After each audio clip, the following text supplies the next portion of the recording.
Non, c'est vraiment une équipe, ouais, elle est entre guillemets un peu surprise parce ils sont montés de Ligue 2, mais oui et non parce que c'est une équipe cohérente, donc avec pas mal de réussite, faut le dire, mais en même temps on m'a toujours dit le rapport mérite-chance.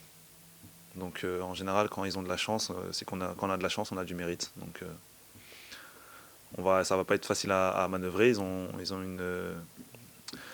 Ils ont une formation très bien huilée, surtout. Donc à nous de trouver les failles et de pouvoir essayer d'apporter des points. On est un peloton qui se tire un peu chacun dans les jambes les uns des autres. Donc un match gagné, un match perdu, de ci, de là, ça crée des bouleversements à ce niveau-là. Donc faut encore une fois prendre les matchs les uns après les autres et au maximum engranger le plus vite des points. Non, mais j'ai même déjà joué dans une défense à 4 en centrale, que ce soit en Ligue 2 à 3 et même un peu plus jeune aussi. Mais on va dire, je suis assez à l'aise on va dire à ce poste-là parce que j'ai quand même la mentalité où j'aime bien défendre. Donc ça me dérange pas plus, même si c'est sûr que je suis assez souvent, j'aime être porté vers l'avant et pouvoir essayer d'apporter offensivement, mais voilà, c'est un rôle qui peut me convenir et que j'assume avec grand plaisir.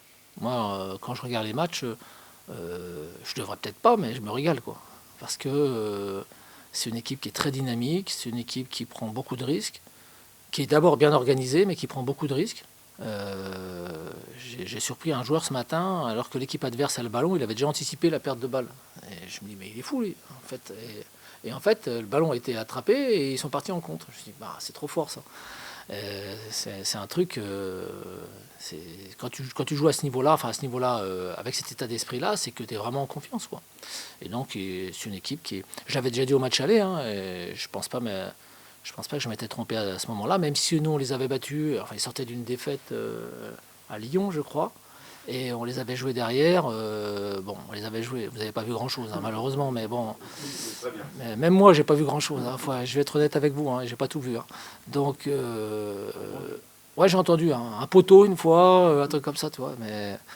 Et donc, ils ont montré par la suite que, en fait, le seul petit bug qu'ils ont eu, c'est de mener au Red Star et de perdre dans les 7 dernières minutes. Mais sinon, depuis notre match, tout est parfait, quoi. Tout est parfait. Donc, c'est une équipe qui est joueuse, c'est une équipe qui est solide aussi, c'est une équipe qui est, comment je dirais, c'est une équipe d'avenir aussi parce qu'il y a quelques cadres, mais il y a aussi beaucoup de jeunes joueurs qui saisissent tout, voilà, qui croquent à pleines dents dans ce qu'on leur offre. Et je trouve que c'est rafraîchissant de voir une équipe comme ça. Je trouve que Kakuta, c'est quand même une valeur sûre du championnat de Ligue 1. Après, on s'aperçoit aussi que Leka a un rôle très important, Cahuzac a un rôle très important aussi. Je trouve que depuis les matchs que j'avais vus pour le match aller, Fofana a pris une envergure extraordinaire. Franchement, c'est très très impressionnant au milieu de terrain. Le petit Calumendo est en train de poser des jalons et de s'imposer tout doucement dans cette équipe. C'est dynamique, c'est virevoltant, c'est toujours à l'affût. Donc voilà, je ne vais pas faire tous les joueurs, mais il y a des garçons qui ont vraiment franchi un palier et qui aujourd'hui, ben, quand ça s'inscrit, où là je rejoins Lionel, c'est que quand ça s'inscrit dans un projet collectif, et un vrai projet collectif, il est évident que c'est une équipe qu'il faudra surveiller de très très près.